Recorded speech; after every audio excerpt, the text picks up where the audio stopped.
आप लोग बच्चों आज हम लोग शॉर्ट नोट्स के बारे में बात करने चल रहे हैं। बच्चों एक्सपेक्ट करता हूँ आपकी तैयारी बहुत अच्छी चल रही होगी। जेई और नीट 2022 अब जब भी नोटिफिकेशन आ जाए, एग्जाम नज़दीक हैं, तो हम लोग एक बड़े इंपॉर्टेंट टॉपिक के बारे में आज बात करेंगे, शॉर्ट नोट्स की। ये बात करेंगे कि इसकी ज़रूरत क्यों है और ये बात करेंगे कि इससे हम क्या हेल्प ले सकते हैं। बच्चों प्रॉब्लम कहाँ आती है, चलिए इसको समझते हैं। जैसे फिजिक्स की बात करें तो बहुत सारी यूनिट्स हैं ना, मैकेनिक्स है, इलेक्ट्रोस्टैटिक्स है, मॉडर्न फिजिक्स है, ऑप्टिक्स है एंड सो ऑन।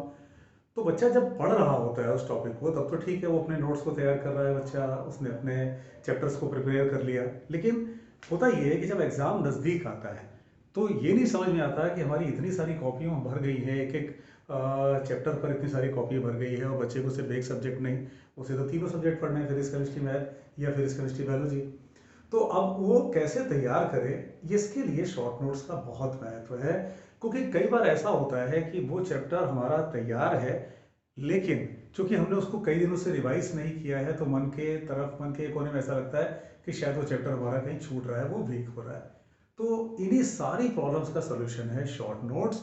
अब उसे कैसे बनाना है, उसमें क्या ध्यान देना है, उससे कैसे हमें अपना मैक्सिमम बेनिफिट लेना है, ये बातें हम लोग आज के इस वीडियो में करने चल रहे हैं। तो ये बच्चों बहुत ही इंपॉर्टेंट वीडियो होने जा रहा है, तो इसको आप लोग पूरा लास्ट तक देखो, इसके सारे पॉइंट्स को नोट करो और उसको इम्प्लीमेंट करो। ठीक है, स्टार्ट करें। चलो चलो, तो शॉर्ट नोट्स क्या होता है, कैसे क्या क्या बनाना है, सारी बातें हम लोग एक एक करके करते चलेंगे। सबसे पहला पॉइंट बच्चों, शॉर्ट नोट्स बनाने में टाइम वेस्ट होता है। अक्सर बच्चों को क्या लगता है कि वो शॉर्ट नोट्स को बनाएंगे तो उसमें उनका टाइम वेस्ट हो जाएगा। तो वो करते क्या हैं कि किसी सीनियर का, किसी का बनाया हुआ शॉर्ट नोट्स है वो ले लिया, या आजकल तो कई कोचिंग इंस्टीट्यूशंस वो अपना भी short notes, printed short notes दे देते हैं, या उन्होंने कहीं इंटरनेट से डाउनलोड कर लिया। बच्चों ये तुम्हारे किसी काम नहीं आने वाला है। शॉर्ट नोट्स तुम्हारे काम बच्चों तभी आएगा जब तुमने उसको हैंड रिटन यानी अपने हाथ से बनाया हुआ है।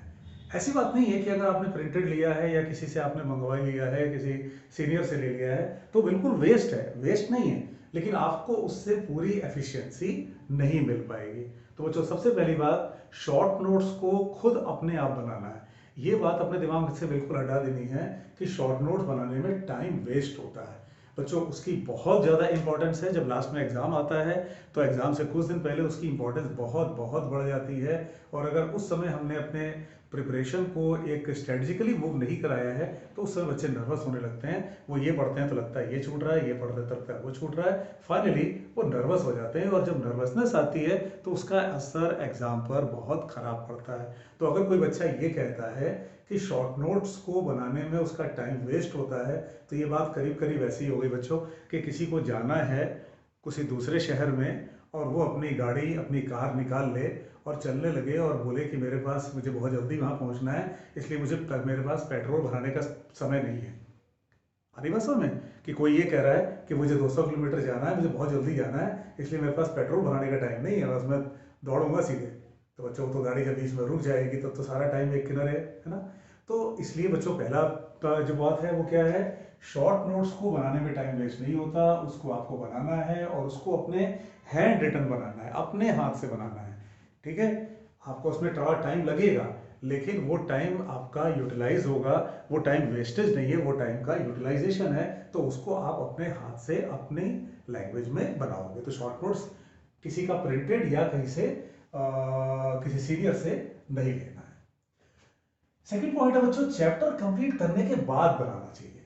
होता क्या है, बच्चे एंग्जाइटी में कई बार, अब कोई अभी टॉपिक को पढ़ ही रहे हैं, अब उन्होंने उस टॉपिक का अभी से शॉर्ट नोट बनाना शुरू कर दिया, ये काम नहीं करना है। तो आप उन टॉपिक्स का शॉर्ट नोट बनाओगे जो टॉपिक आपने, जो चैप्टर आपने पढ़ लिया है।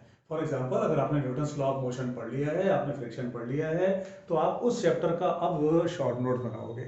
शॉर्ट नोट्स बनाने में जल्दबाजी नहीं करनी है। ये नहीं करना है कि उस चैप्टर को पढ़ रहे हैं तभी बनाने लगे, क्योंकि जब चैप्टर हम पूरा पढ़ लेंगे तब हमें एक आइडिया लगेगा कि अच्छा इसको हमें 2 पन्ने में, 3 पन्ने में कैसे समेट देना है। क्योंकि शॉर्ट नोट्स का बच्चों मतलब ही ये हुआ कि आप उस पूरे टॉपिक को, उस पूरे चैप्टर को 2 से 3 पन्नों में, मैक्सिमम 4 पन्ने में आप उसको समेट दोगे। तो वो आप तभी कर पाओगे जब आपको उस पूरे चैप्टर का एक ओवरव्यू आपके दिमाग में हो।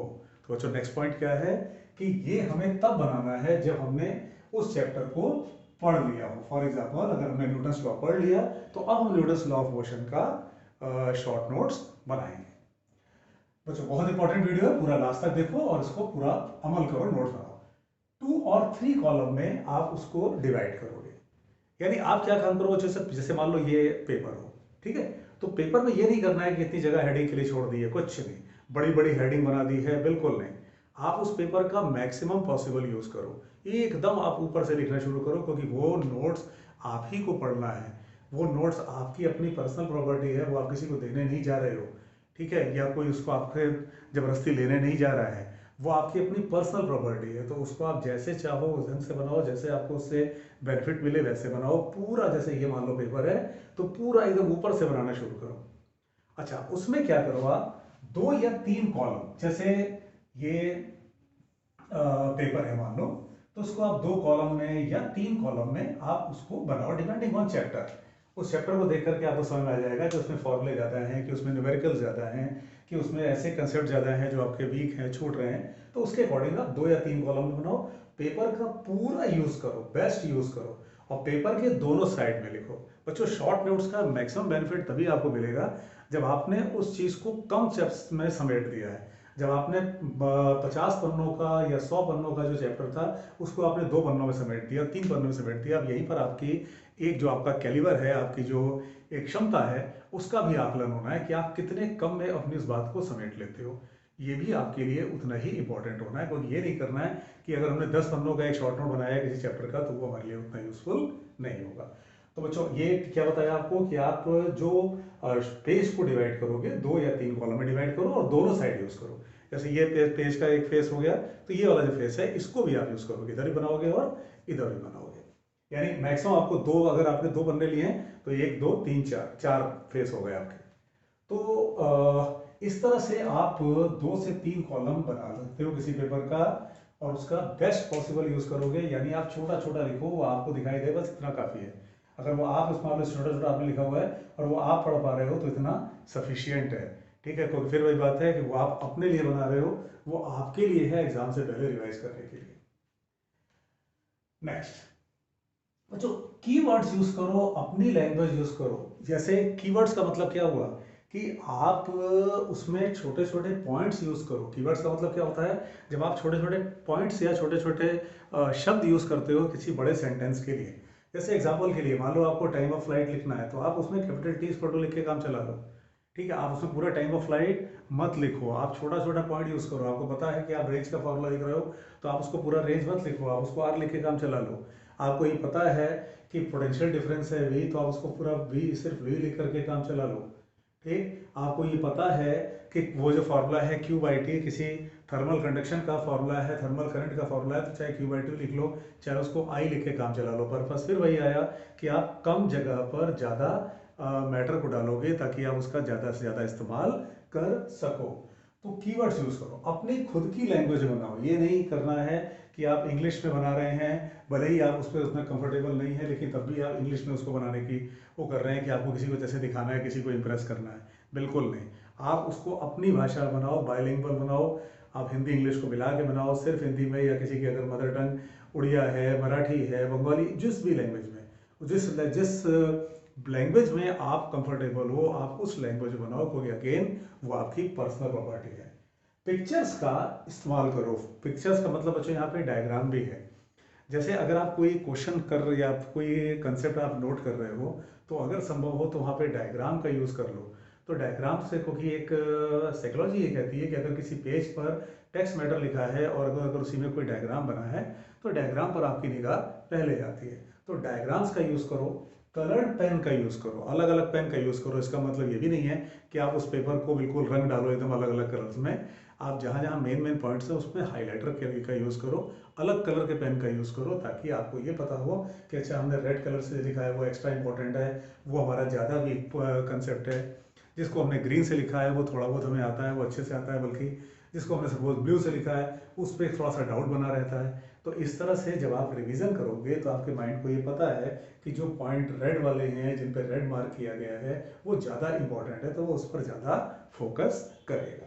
तो बच्चों नेक्स्ट पॉइंट क्या है कि आप कीवर्ड्स पर अपने नोट्स को बनाएंगे, बहुत लेंथी नोट्स नहीं बनाएंगे, अपनी लैंग्वेज बनाएंगे, पिक्चर डायग्राम का यूज ज़्यादा से ज़्यादा करेंगे, और आप अपने खुद के लिए एक कॉम्बिनेशन बना लो कि red blue green, red colour का पेन यानी जो सबसे कठिन कंसेप्ट हैं जो हमें सबसे ज़्यादा टफ लगते हैं, ब्लू आपने बना लिया जो मीडियम वाले हैं, ग्रीन जो आपको आता है, जैसे आपको फॉर्मूले कुछ आपको आते हैं, ठीक है, उसको उसके लिए आपको फिर अलग से कुछ नहीं करना है, उसको आपने ग्रीन कलर मार्क करके छोड़ दिया यानी उतना आपको आता है। तो इस तरह से मतलब आप अपने नोट्स का बेस्ट यूज कर पाओगे बच्चों, और फाइनली उद्देश्य वही है। नेक्स्ट है कि जैसे आपने चैप्टर वाइज अपना बना लिया, ये काम मत करना कि पूरा मैकेनिक्स आपने उठाया, पूरा इलेक्ट्रोस्टैटिक्स आपने एक साथ उठा लिया, आप उसको टुकड़ों में तोड़ दो, आप उसको न्यूटन्स लॉ ऑफ मोशन में, फ्रिक्शन में तोड़ दो। कोई जरूरी नहीं है कि फिर वो हर चैप्टर 3 पन्ने 4 पन्ने में जाए, कोई 2 पन्ने बनेगा, कोई 1 पन्ने बनेगा, कोई 3 पन्ने बनेगा एंड सो ऑन। तो आप उसको चैप्टर वाइज बनाओ, रिवीजन में आपको बहुत बहुत हेल्प करेगा वो। तो आप उसको चैप्टर वाइज बनाओ कि ये चैप्टर उठाया हमने, रे ऑप्टिक्स उठाया है, सपोज उसका हमने टोटल इंटरनल रिफ्लेक्शन वाला पोर्शन उठा लिया, और इधर से रिफ्लेक्शन से लेकर के यानी जो मिरर्स वाला कंसेप्ट है पूरा उठाते हुए टोटल इंटरनल रिफ्लेक्शन तक उसको हमने एक साथ बना लिया।